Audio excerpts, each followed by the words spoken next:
안녕하십니까? 하늘나그네입니다. 오늘 나눌 단상의 제목은 신앙과 이념의 충돌입니다. 요즘 기독교계 안에서 우려되는 상황이 벌어지고 있습니다. 신앙과 이념이 충돌하고 있는 것입니다. 교회 안에서 복음보다 정치적 입장이 먼저 회자되고 강단에서 그리스도보다 이념이 더 높이 외쳐지는 모습을 목도하게 됩니다.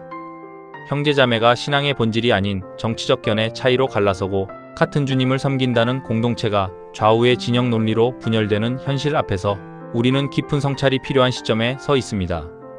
제 생각을 결론부터 말씀드리면 하나님을 신뢰하는 믿음 안에서 이념은 실상 아무것도 아닙니다. 음이 있으면 양이 있어야 하는 것이 우주의 이치이듯이 우가 있으면 좌가 있고 보수가 있으면 진보도 있어야 합니다. 한쪽만으로는 완전할 수 없고 양극단이 서로를 견제하고 보완하며 나아가는 것이 정치와 사회의 본래 모습입니다. 그렇기에 좌우, 보역 어느 것도 절대적 진리가 될 수 없습니다. 이념은 시대와 상황에 따라 변하는 인간의 방법론일 뿐입니다. 반면 신앙인이 붙들어야 할 것은 시대를 초월하여 영원히 변치 않는 하나님의 진리입니다. 신앙인은 상대적 진리가 아닌 절대적 진리에 목숨을 걸어야 합니다. 상대적 진리에 목숨 걸다 죽으면 그것은 순교도 아니고 개죽음입니다. 시간이 지나 역사가 평가할 때 그것이 얼마나 하찮은 일이었는지 드러날 것이기 때문입니다. 우리는 기독교인의 사회 참여를 이야기할 때 독일의 행동주의 신학자 디트리히 보네퍼 목사의 예를 자주 듭니다. 그는 독재자 히틀러에 항거하다가 순교하였습니다. 히틀러는 예수 믿는다는 이유로 사람들을 잡아가두고 죽이는 기독교 탄압자였습니다.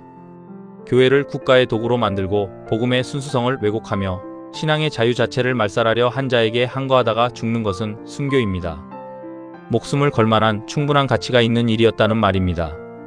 그런데 지금 대한민국은 어떠합니까? 종교의 자유가 헌법으로 보장되어 있습니다.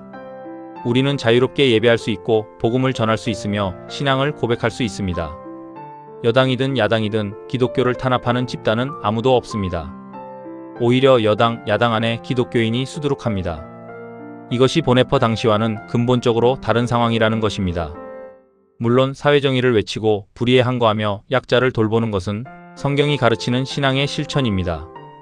정의를 물같이 공의를 마르지 않는 강같이 흐르게 할지어다 라는 아모스 선지자의 외침은 여전히 유효합니다.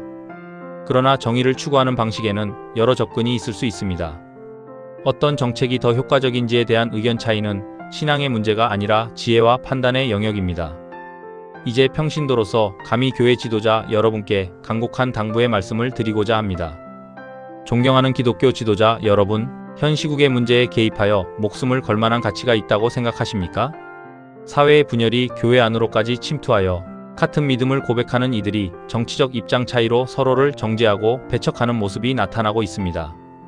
이것이 과연 주님께서 원하시는 교회의 모습이겠습니까? 강단이 특정 정치 세력의 선전장이 되고 예배가 정치적 메시지를 전달하는 도구로 전락한다면 우리는 무엇으로 세상과 구별되겠습니까? 복만컨대 자중해 주시면 안 되겠습니까? 목자는 양떼를 하나로 모으는 자이지 갈라놓는 자가 아닙니다. 역사는 우리에게 교훈을 줍니다. 교회가 정치 권력과 결탁하거나 특정 이념에 매몰될 때마다 복음의 순수성은 훼손되었고 교회의 영향력은 약화되었습니다. 반대로 교회가 그리스도의 복음에만 집중하고 사랑과 섬김으로 세상을 품었을 때 진정한 변화가 일어났습니다. 우리는 어느 길을 택할 것입니까? 이 시대를 살아가는 신앙인으로서 우리는 분명한 우선순위를 가져야 합니다. 좌도 우도 아닌 위를 바라보아야 합니다. 교회여, 다시 본질로 돌아가십시다. 그리스도의 십자가와 부활, 그 복음만을 높이 들어 올립시다. 그것이 우리가 목숨 걸어야 할 유일한 진리입니다.